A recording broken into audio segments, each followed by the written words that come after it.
Hoje eu entrava no segundo episódio, no segundo capítulo da série Quatro Coisas que Você Precisa Fazer por Si Mesmo. A primeira coisa foi aprender a decidir melhor, que eu falei lá no domingo passado, e a segunda coisa é aprender a reagir muito menos e responder mais. E eu bato um papo, eu vou dar umas dicas aqui práticas e quero compartilhar aqui ao final uma coisa legal com você. Eu bato um papo com Cristina, Dr. Cristina Werner, minha amiga do coração e minha amiga de mente. Alô, galera do Instagram, corre, vai lá no YouTube, Comunidade Presbiteriana da Barra de Tijuca, onde você vai ver essa live com muito mais precisão. Cristina, e aí? Me diga para mim, para quem está ouvindo você, fala para mim uma coisa, né? Me conta um pouquinho aí, rapidamente, da tua formação, né? O que você faz, e, enfim, o que você faz? Bom, eu gosto de gente. E por gostar de gente, de estar com gente, de estar respondendo às pessoas e entendendo reações, eu fui estudar psicologia, eu sou psicóloga há 35 anos, sou também terapeuta de casal e família, e terapeuta e educadora sexual, especialista em gênero, né, e em sexualidade humana. Então, de maneira que eu trabalho com um tema muito bom, o tema da vida, o tema da vinculação, que é a sexualidade, e tentar compreender essa coisa caótica que nos dias de hoje é as relações de gênero. Aliás, sempre foram caóticas. Agora a gente está tentando sair dessa confusão que armaram para a gente bem antes da gente nascer. Beleza. Cristina, então, tua formação, evidentemente, nas ciências psi, e ao longo de toda a vida, de alguma maneira, você vem aí trabalhando com gente, ouvindo gente, acompanhando gente e fazendo essa jornada aí de transformação. Hoje pela manhã eu falava sobre essa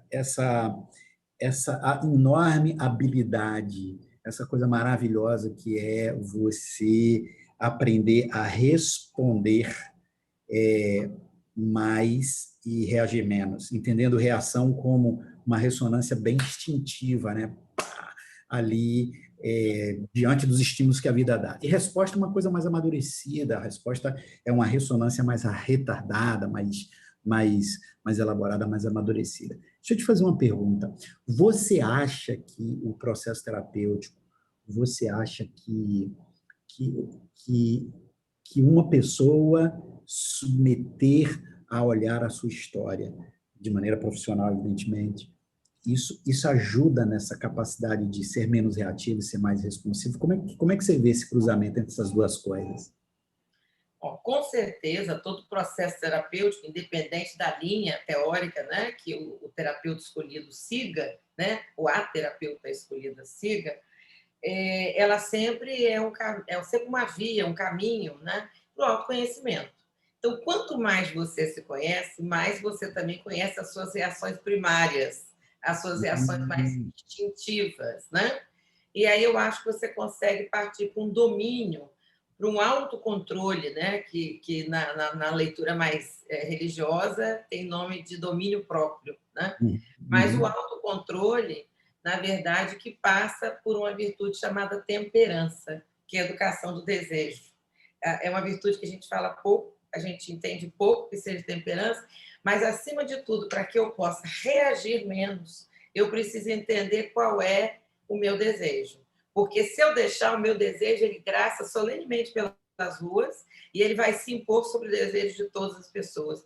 Então, uma forma de você não reagir, mas responder, é prender um pouco o seu desejo. Com muito cuidado, digo isso. Não é que a gente deva prender o desejo no sentido de não desejar, de não esperançar, mas prender o desejo no seguinte sentido: até onde eu posso ir com o meu desejo? Então, eu acho que também a resposta é um diálogo com o outro, levar em consideração a presença do outro, porque eu vou encontrar também o desejo do outro. Então, eu posso ir ao encontro do desejo do outro, que isso é o altruísmo, é a generosidade, né? Ou eu posso ir de encontro, que é o egoísmo, o narcisismo. Então, eu acho que nós estamos falando de uma briga de titãs, briga de desejos, né? Porque eu tenho que ficar sempre muito atenta qual é o objetivo de quem me pergunta. Essa pessoa quer a minha reação ou ele quer a minha resposta? Muito bom, exato, exato, exato. E, inclusive, essa pessoa, se ela de alguma maneira me conhece bem, ela pode manipular ou me manipular a tal ponto de que ela possa, em me conhecendo, apertar os botões corretos que favoreçam mais a minha reação do que a minha resposta, né? Bem, e aí foi bom você ter falado dos botões, que eu me lembrei de uma coisa que a gente aprende bem cedo, quando a gente vai estudar terapia de família. O meu foi no finalzinho do século passado. Enfim, me lembrava da tal da caixa preta da cibernética, né? E eu uso isso muito para explicar para os meus pacientes sobre isso. Então, imagina uma caixa preta, onde você tenha 4 botõezinhos, um amarelo, um vermelho, um verde, um azul. Ora, se quando alguém te faz uma pergunta, né, te dá um input, uma entrada, né, ele aperta uma tecla azul na nossa mente, na nossa psique, a nossa resposta, se a gente for usar o cérebro reptiliano, que é o cérebro do impulso, da instintividade, é dar uma resposta azul. Se aperta uma verde, uma resposta verde. Então, eu não posso querer, inclusive, que nesse diálogo, nesse baile dos desejos, entre o que eu quero e o que o outro quer, né, eu não posso querer que o outro me dê uma resposta diferente se eu sempre aperto a mesma tecla. Tem pessoas que, na verdade, são provocativas ou são evasivas. Então, eu também tenho que aprender a mudar a minha forma de perguntar. Não é só a minha forma de responder, não é? Eu também, se quero que o outro responda e não reaja, eu tenho que mudar, talvez, primeiro a forma de perguntar, para que ele possa responder e não reagir. Uhum, uhum. Cristina, eu falava sobre essa de como a viver a partir dessa. Eu gostei dessa coisa que você falou aí, viver de reações primárias, né? De Uhum. como viver o tempo todo reativamente, somente desse lado mais, digamos, mais instintivo do meu ser, o quanto isso traz problemas, especialmente relacionais, né? Eu acho que a gente tem que resgatar um pouquinho uma ideia que foi de 1970, do Paul MacLean, que ele fala do cérebro trino. Ele fala que nós, seres humanos, somos dotados assim de 3 camadas, vamos dizer assim, de cérebro. Esse primeiro é o cérebro reptiliano, que é o cérebro de luta e fuga, dos reflexos, dos instintos. Então, assim, se eu for muito primário nas minhas emoções, na minha forma de reagir, eu só vou reagir com o cérebro reptiliano. Essa coisa muito basal, né? Que é de qualquer ser vivente. Mas eu tenho que entender que eu sou, sim, um animal, mas eu sou um mamífero. E os mamíferos têm sentimentos, têm emoções. Vide quem tem cachorro e gato, né? Como é que eles são responsivos com a nossa presença, com a nossa ausência? Eu tinha um cão, por exemplo, que quando eu viajava, ele comia as minhas violetas todas. Eu chegava perto comigo, né? Então, assim, é uma forma de dizer, ó, estou muito triste com a sua saída. Então, os cães e todos os mamíferos, né, eles têm emoções, eles sentem a nossa presença. Um cavalo percebe quando você está com medo dele ou não, né? Então, a gente tem que levar em consideração, inclusive, isso no cuidado com os animais, né? A gente não pode maltratá-los, porque eles têm também essa sensação de corpo, né? Que a gente tem, um afago, uma coisa importante. Então, até a gente tem que levar em consideração esse segundo nível, que é o cérebro mamífero, mas de um mamífero inferior, né? Mas ele, nesse cérebro, já tem um sistema límbico, que coordena as emoções, que é o outro gatilho para a minha resposta. Se eu for acionada numa reação, numa ação, numa emoção minha, que não está muito bem tratada, ou que está represada, né? Hoje você contou no culto pela manhã de um vizinho que quase esmurrou e quebrou o vidro do outro vizinho por uma reação mamífera, né? Ele estava só na raiva. Quando entrou em ação o terceiro cérebro desse modelo trino, que é o cérebro que chama-se neocórtex, ou cérebro racional, é esse cérebro que faz a gente raciocinar, simbolizar, criar, imaginar, né? Simbolizar e, acima de tudo, ter uma capacidade de abstração, né? E aí ele caiu em si, caiu a ficha, porque ele é um mamífero superior, e é isso que nos difere dos outros animais. Quando eu uso as minhas garras, as minhas patas, para agredir alguém, para atirar em alguém, para bater em alguém, né, que a gente vê tanta violência doméstica, as pessoas, esses homens, não estão usando o que tem de mais importante, que é esse cérebro pensante. Entender, por exemplo, que uma relação ela tem data para terminar. Eu posso até estender meu prazo de garantia numa relação conjugal, mas eu vou ter que fazer reparos nessa relação. Mas se eu não fiz, a relação acabou, eu não posso reagir com o meu cérebro reptiliano ou mamífero, eu tenho que reagir com o meu cérebro racional que diz, acabou, essa relação não é obrigada até o final. Quando um homem mata uma mulher, ele demonstra uma fraqueza de raciocínio, uma pobreza de raciocínio, né? Uma incapacidade, inclusive, de se mostrar humano, porque é extremamente desumano numa relação conjugal, quando alguém quer romper, você agredir, matar, bater, violar, da forma que é. Né? Então, assim, a gente precisa lembrar isso assim todo o tempo. Eu sou um ser racional, não irracional. Então, eu vou usar o que eu tenho de melhor, tentar raciocinar primeiro. E, às vezes, para isso, Badu, eu preciso de um fôlego. Respira fundo, como o vovó dizia, né? Respira fundo, solta o ar. Ai, deixa eu ver o que eu vou responder, né? Então, esses movimentos, inclusive, da respiração, da meditação, né, da yoga, eles são muito importantes. Então, veja só, Cristina, eu acho que eu ia colocar uma coisa aqui, que é ótimo que você antecipa. Eu muito recentemente, eu fui trazendo para dentro, como é que eu digo isso? Não é para dentro da minha espiritualidade, porque a espiritualidade é uma coisa que me constitui, né? Não é um lugar que eu tenho, não é uma parte de mim que é espiritual, a outra parte não é a espiritualidade, é o todo. Mas, assim, esses exercícios, ou melhor, o desenvolvimento de práticas que me levem ao autocontrole, à temperança, a respostas mais maduras. Eu, pessoalmente, tenho encontrado na meditação essa grande, grande, grande fonte, né?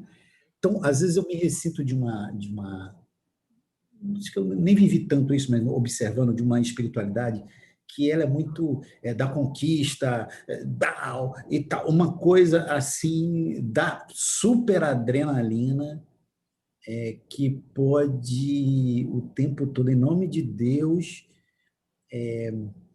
favorecer e destilar muito mais reações do que respostas, né? Ou seja, como coisas práticas podem me ajudar a levar esse autocontrole, né? Essa temperança. Sem dúvida, as práticas meditativas, a terapia, já falamos de duas técnicas, vamos dizer assim, né? Dois ensinamentos, né? que Deus pôde proporcionar à humanidade, são extremamente úteis. Mas a utilização indevida do nome de Deus, né? É assustadora. Em nome de Deus já se matou muito, né? Já foram feitas inúmeras guerras. Inclusive, no século passado, a gente teve, na Irlanda do Norte, né, e a Irlanda, a briga de protestantes e católicos. Nós tivemos as cruzadas, que foi uma coisa horrorosa, né? Horrorosa aquilo. Né? Então, assim, a gente tem que ter muito cuidado, que a gente projeta, né, no nome de Deus, algo que está dentro da gente, né? E a gente acaba fazendo uma licença indevida, né, do uso, né, desse ser tão amoroso, que é um ser de paz, é um ser de luz, é um ser que só mostra para a gente o quanto que, na verdade, a resposta sempre, você até falou na pregação anterior, na questão assim, do amor, né? Eu não sei se foi na live ou se foi na pregação, eu assisti os dois, né? Que, no fundo, tem que ser o balizador das relações, que é a relação amorosa. Porque, de novo, não pode estar bom só para mim, tem que estar bom para você também, né? Eu sempre digo nos casais que eu atendo, quando você sentir que você não está bem no seu casamento, na sua relação, no seu namoro, seja lá o que for, tenha certeza que o outro ou a outra também não está. A outra pessoa também não está.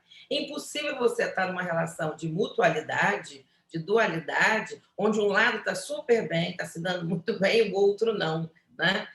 A gente tem que tentar, nas respostas conjugais, tentar manter uma equidade de bem-estar, né? Esse olhar do outro. Hoje você falou do empoderamento, de empoderar o outro, né? De dar poder ao outro. Então, eu acho que isso também é muito importante. Então, muito cuidado quando a gente joga no outro a culpa das coisas. A gente adora fazer isso, né?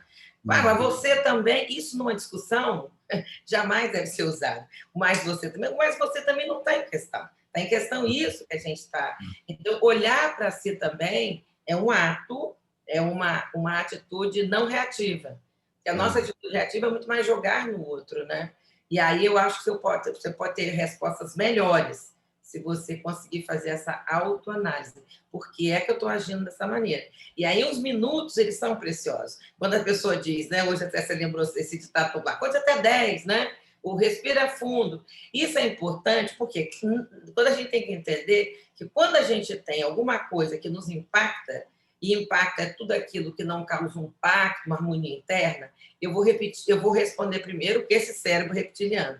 Eu vou ter o luta e fuga, eu vou bater de frente. Se eu pedir um pouco, peraí, deixa eu pensar no que você está me dizendo.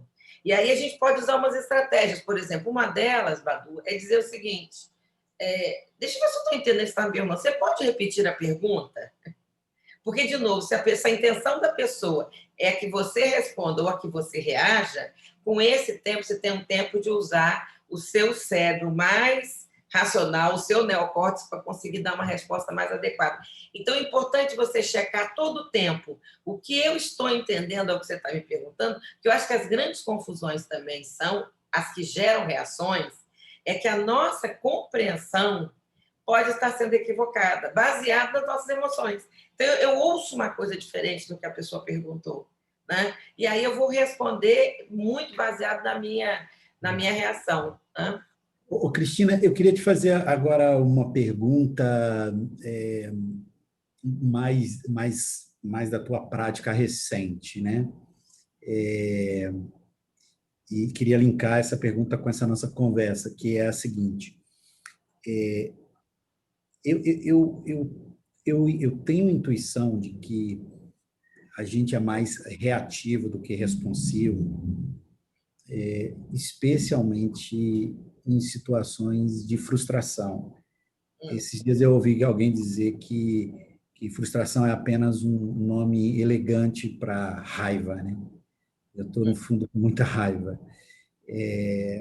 E será que essa situação que a gente tem vivido de pandemia, né? E aí eu te pergunto que reflexos isso teve aí no teu atendimento com pessoas. Será que esse não foi e não é um tempo, por causa das limitações, dos problemas que a pandemia traz, será que esse não é um tempo onde a gente termina por ser mais reativo do que responsivo? Como é que isso bateu aí na tua clínica? Eu acho que as pessoas todas estão caminhando para... Quer dizer, as pessoas que estão em terapia, eu acho que já são pessoas diferenciadas. São pessoas que perceberam o quanto que um espaço neutro, terapêutico, de compreensão, de busca, né, de autoconhecimento, ela é útil. Então, já são pessoas que têm uma atitude, uma resposta um pouco mais diferenciada. Né? Elas não negam que elas não estão bem. Porque eu acho que a primeira coisa, Badu, é exatamente o processo de negação. As pessoas não estão bem, mas elas não admitem que não estão. Né? Então, o primeiro passo é admitir que tudo que nós estamos vivendo é impossível a qualquer ser humano ficar impassível diante desse dragão.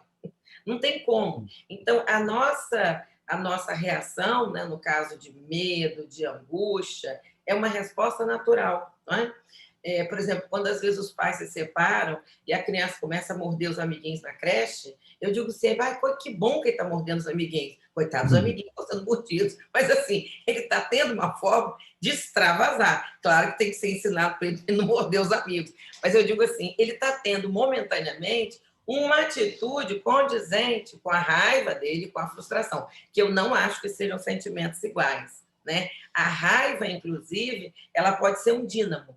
Eu estou com tanta raiva que você falou que eu não sou capaz, que eu vou lá e vou fazer.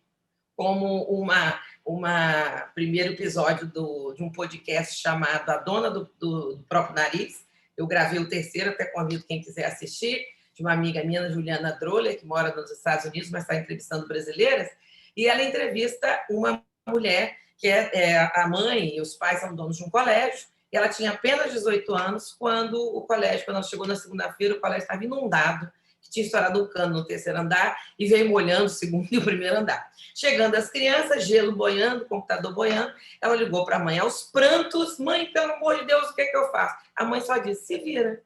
Desligou o telefone. E aí isso gerou uma raiva nela de se ver sozinha, tão grande que em 2 dias ela botou a escola para funcionar.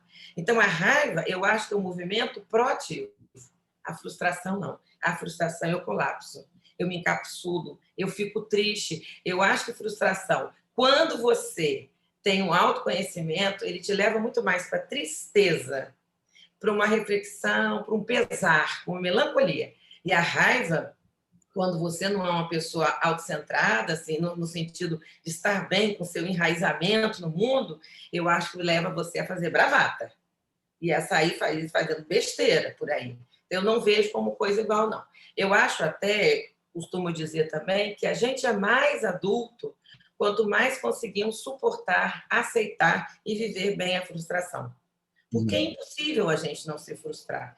Todos os dias a gente se frustra, né? Cada dia vai o seu mal e a sua frustração, né? Então, eu acho que a gente tem que aceitar a frustração. Eu vejo a raiva como um dínamo, eu acho que a raiva é necessária e muitas das nossas atitudes elas são baseadas ou na vergonha ou na raiva. Então, elas não são necessariamente mal vistas. A gente costuma ver a raiva como uma coisa negativa, inclusive a raiva vermelha, né? Aquela coisa do ódio. Mas a raiva é um sentimento necessário.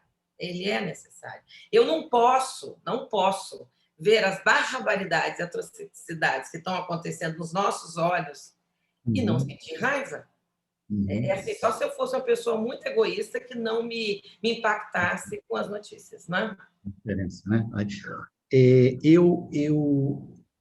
Enquanto eu falo, também te dou um tempo para você, embora você não precise disso mesmo, para você ir pensando aí, mas eu queria compartilhar com a galera que está ouvindo a gente 2 ou 3 coisas que ao longo da minha vida eu fui aprendendo sobre responder mais e reagir menos.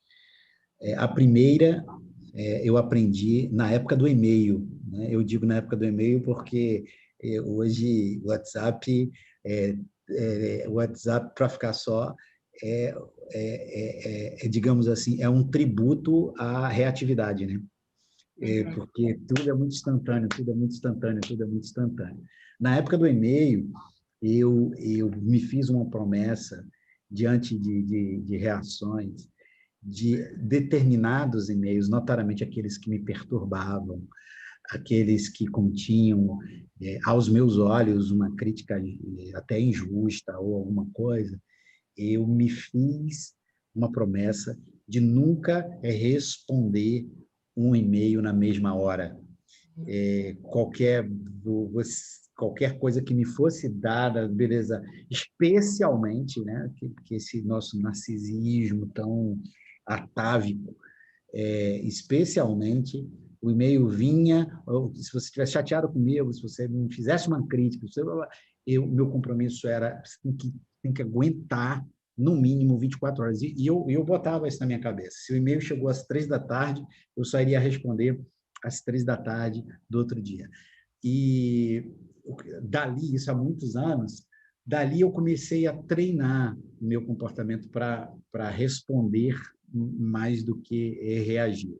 Claro que esse privilégio eu não tenho no dia a dia nas minhas relações, né? Porque na relação, você falou uma coisa, se a gente estiver aqui ao vivo, né? Você falou uma coisa, eu vou tender a reagir, né? Mas, assim, você escreveu, você me mandou uma mensagem, então, esperar um pouco para retardar mais e mais a resposta. Sua primeira dica, então, eu queria te dizer o seguinte: não responda, cuidado com as interações nas redes sociais, lembrar, fiquem absolutamente conscientes, acho que mais do que já estamos, lembrar, tem muita gente que não tem o que fazer e muita gente que vai lá, agride, coloca coisas, e essas pessoas não têm nem capacidade intelectual, nem emocional para ouvir a sua resposta. E não vale a pena, não vale a pena, não vale a pena, honestamente. Então, retarda o máximo possível quando você recebe um estímulo assim. E eu levei uma outra coisa que eu aprendi, Cristina, e todo mundo que está ouvindo a gente aqui, uma outra coisa muito legal que eu aprendi nas relações foi exatamente isso aqui.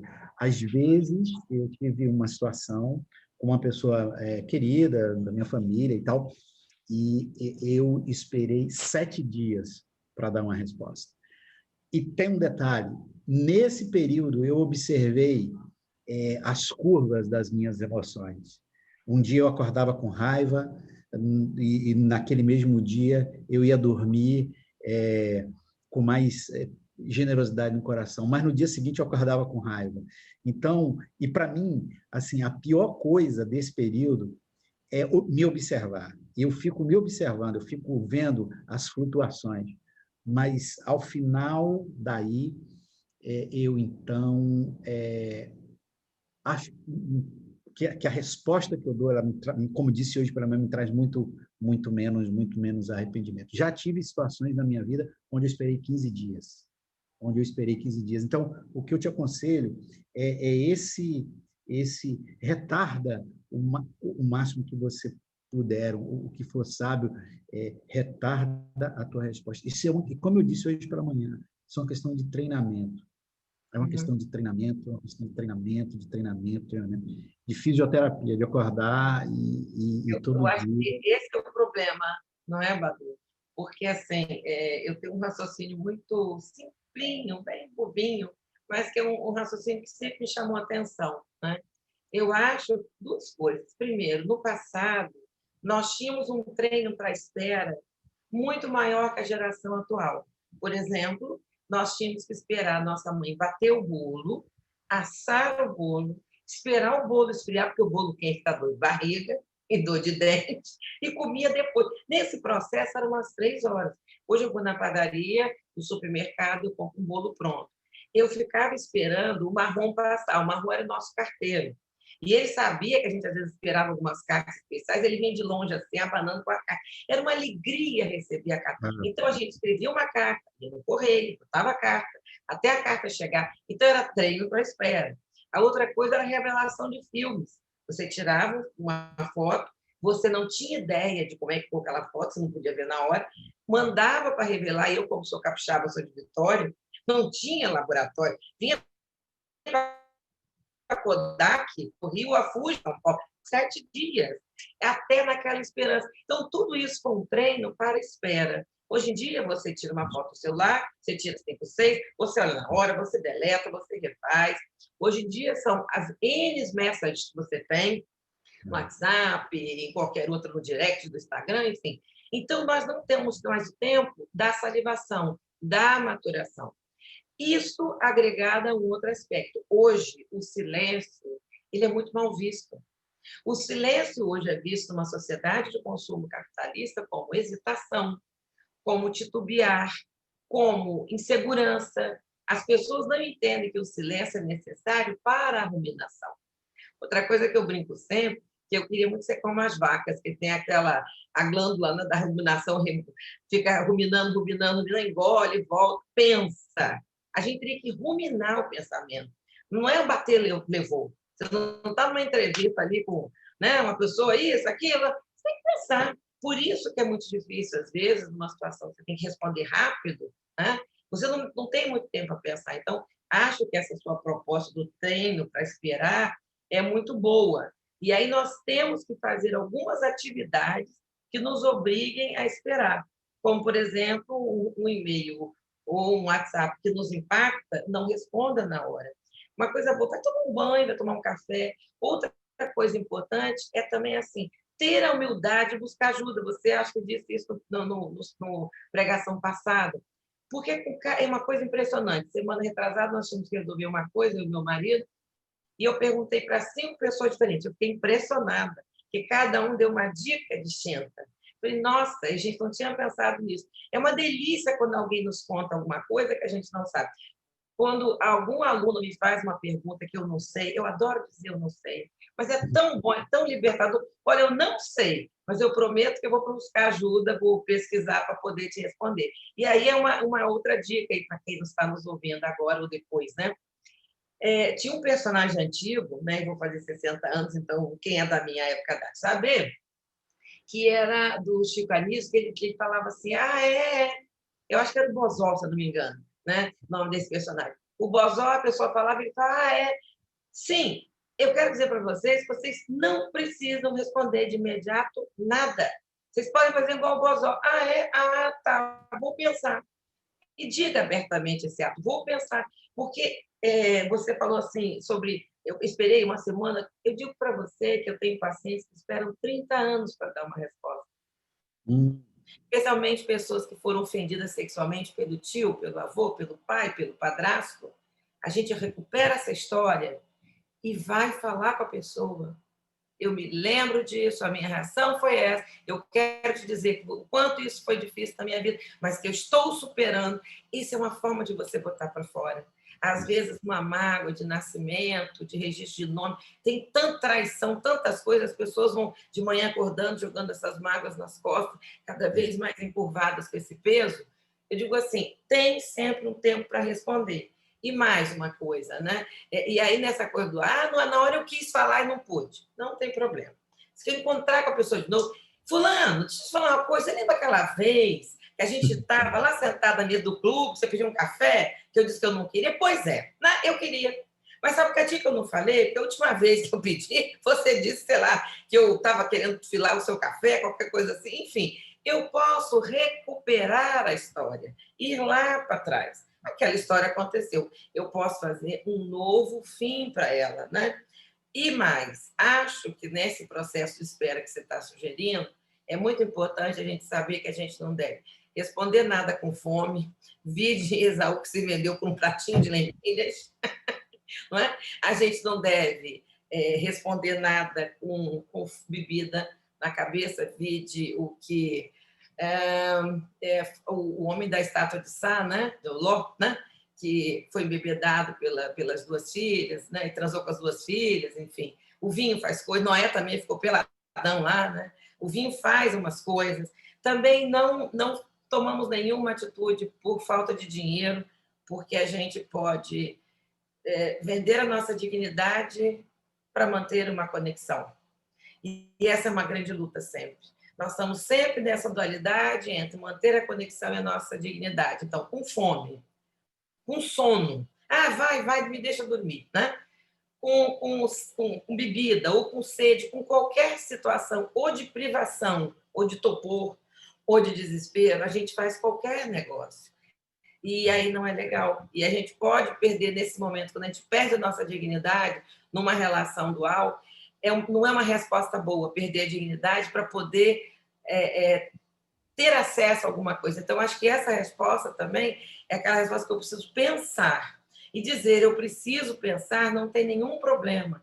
É sinal de que você é cuidadoso. Eu acho até que mostra assim, eu tenho tanto carinho em te responder, que eu não vou te responder de imediato. Eu vou pensar. Porque você merece o meu raciocínio, né? O meu pensamento.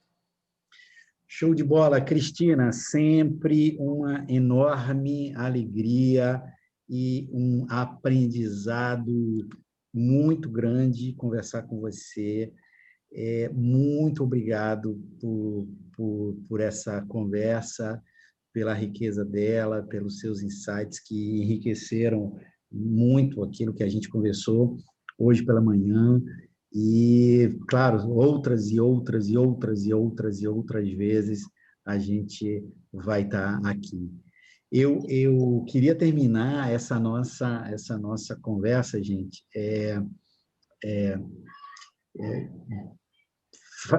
dando, conforme eu falei hoje pela manhã, eu escrevi uma oração a Jesus, que apesar de ter tido alguns momentos onde ele reagiu, né? Mas Jesus, para mim, é o mestre da resposta amadurecida, de receber estímulos horríveis e mesmo assim responder de uma outra maneira. E eu escrevi uma oração que eu queria compartilhar com você, Cristina, e com todo mundo que está vendo a gente aí. E eu projeto essa oração aí e agora, e é uma oração mesmo para gente, para gente ler, quem sabe, todos os dias desta semana. E a oração nada mais é do que isso. Jesus querido, meu amigo, por natureza eu sou um ser reativo, mas desejo me tornar cada dia uma pessoa responsiva. Onde minha reação cria abismo, que a minha resposta construa pontes. Onde a minha reação traz caos, que a minha resposta traga vida. Onde a minha reação fere, que minha resposta traga cura. Obrigado por compartilhar comigo o teu poder de responder mais e reagir menos. Queria que a gente pudesse orar todos os dias desta semana, esta oração, a fim de que a gente aprenda a responder mais e reagir menos. Cristina, que coisa boa, obrigado. Estou aqui encantada com a sua oração, belíssima, e essa oração sua me fez lembrar uma coisa, né? Meu pai era professor de português e latim, ele sempre me pedia para voltar à raiz latina, né? E o participo passado do verbo respondere é responsabilidade. Então, responder é sempre uma responsabilidade, que é tornar, né? É fazer um pacto com o outro. Quando eu te respondo, eu faço um acordo contigo. Então, eu sou corresponsável. E essa sua oração mostra também o quanto a gente é corresponsável no nosso caminhar, né? Na seara desse homem maravilhoso que é Jesus. E, aliás, uma última dica. Eu estou com uma folhinha aqui. Ano a ano, eu tiro e acrescento isso aqui, que alguém me deu há muitos anos, está até velhinho, que é uma senha, OQJF. Se está na dúvida do que responder, siga isso aqui, o que Jesus faria. Essa é uma excelente forma de decidir. Badu, muito obrigada pelo convite. Mais uma vez, é uma honra e uma alegria conversar com você, que é meu amigo querido, com quem eu aprendo muito também, e o diálogo de amigos sempre é com a linguagem do coração. Namastê. Muito obrigada. Valeu. Gente, abração, terminamos por aqui. Todo domingo, sempre às 19 horas, a gente vai bater um papo de eco, de ressonância da conversa que a gente teve hoje, no domingo pela manhã. Domingo que vem, a gente vai falar sobre é preciso voltar a CBB. Vamos ver o que nos aguarda. Gente, um beijão, Cristina. Abraço!